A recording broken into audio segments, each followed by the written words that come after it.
Hi guys, it's Cameron from the Mighty Blues, and this is my instant match reaction to that absolute shit-all of a performance by Everton. Everton being beaten by 2-0 by Aston Villa at Villa Park. Listen, we were just shocking, weren't we? We were just absolutely shocking. We started the game well. We had a spell of about 10 or 15 minutes where we come at them. We were pressuring them. We were trying to create chances. We were getting towards goal. And then as soon as their first goal went in, which was totally against the run of play, it all just fell to bits. And it literally looked like we were a Sunday League team. The midfield were absent. They were shocking. Andre Gomez couldn't string a pass together. Gylfi Sigurdsson once again was absent in the game. Morgan Schneiderlin didn't do anything. The forward line were out of position constantly. Everybody just looked tired. And I don't know if anybody else picked up on this, and I don't know whether it's just me, but it just looked like everybody was bollocks by like the 25th to 30 minute mark. And that's a really, really big worry for me. If our fitness is that bad, seriously that bad, look at Villa. They ran the entire game for pretty much 70 minutes of the 90. Their fitness never come into play once. They were constantly on it. We were making them look like a top team at times. And all credit to Villa. They won it fair and square and they were the better team on the day. But we were absolutely shocking and worryingly shocking for me. It wasn't just an off day that we looked incredibly unfit. Dominic Calvert-Lewin looked massively unfit. Gylfi Sigurdsson was hitting balls from the halfway line before half-time because he literally didn't have the energy to continue his run. Richarlison again looked unfit, which we know about. Like I said, Andre Gomez was poor throughout the entire game, defensively as well. Considering how well we've been playing defensively over the last couple of weeks, we were so poor. The goal for me is an awful defensive mistake. Michael Keane shouldn't let his man go that easily. And the lad's got a one-on-one opportunity with Jordan Pickford and he puts it away. And we were caught out a couple of times defensively in that first half as well. And I just think as soon as that first goal went in, we just fell to bits. We literally just fell to bits. It was like watching a Sunday League team at times. It's almost like the confidence just dropped straight away and we just thought, bollocks to this, we're not going to win this game. And we were out of position, there was no structure, there seemed to be no formation. Every time, there was a second ball opportunity, we were nowhere near the ball. It was just really, really poor and it was really, really disappointing, obviously, to watch. Now, this is what happens when you get the likes of Sky and all of these broadcasters broadcasting the fact that it could be our first time that we've completed 3 clean sheets in 107 years and that we could go top of the league for the first time in 10 years and all this shite. This is what happens when all that gets broadcasted. And notice Evertonians on Twitter weren't really discussing that, other than one quote from Marco Silva. It wasn't really a discussion because we knew what could happen. We said it in the preview. We said that if we don't go out there and if we don't show that we're the better team, we will be beaten. And we were turned over today and it was embarrassing, I'd say. It was embarrassing. We made Villa look like a team that were fighting for the top 6, fighting for the top 7, constantly having possession of the ball, playing it round us, and we just looked tired. We looked really, really tired. We'd looked like we've already played 15 to 20 games already. And I just don't understand how the fitness levels can be that poor, and I don't understand how the lads can perform that poorly. Listen, the second half again, we didn't really do much. We tried to come out the sticks. We were trying to pressure again, but we were being caught out once again in the counter-attack.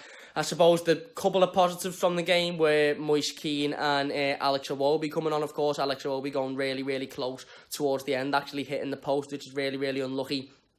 And Moise Keane putting a nice ball in that Theo Walcott really, really should finish. And again, that's another one of our big problems. We spoke so highly of the defence in recent weeks. We all knew that we were going to concede at one point, and we all knew that it was going to be there was going to be a point where we go under a bad run of form defensively.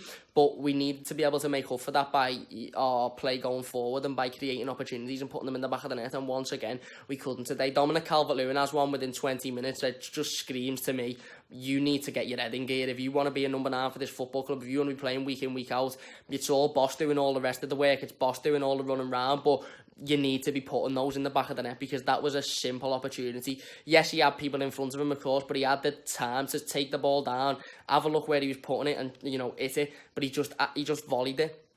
And he volleyed it right at the keeper, and then Theo Walcott at the end is another sitter. An absolutely unbelievable turn and a fantastic ball by Moise Keane again. The hard work by that lad, for that setup was unbelievable. Puts the ball in the centre and Theo just rashes at it once again. And I think that was pretty much what the game was. It was a game of rash decisions by every single player in an Everton shirt. Luca Dean making rash decisions. We were just slow for me, and it was really, really, really poor. And it's worrying. It is. And I'm not saying it's worrying because, we've lost the game of football or, any of this, doubting Silva and all this shite. I'm not saying it because of that. But the fact that the lads looked absolutely knackered after half an hour of work for football, and Aston Villa looked absolutely fine for 85 of the 90 minutes, that's a worry for me. That is a really, really big worry. We need to be gaining in fitness, and we need to be doing it quickly, because we can't be going into games and after 15 minutes of pressing really, really well, be bollocks for the rest of the game, because that's exactly what it looked like. It looked like we went out, we pressed well for 10 to 15 minutes,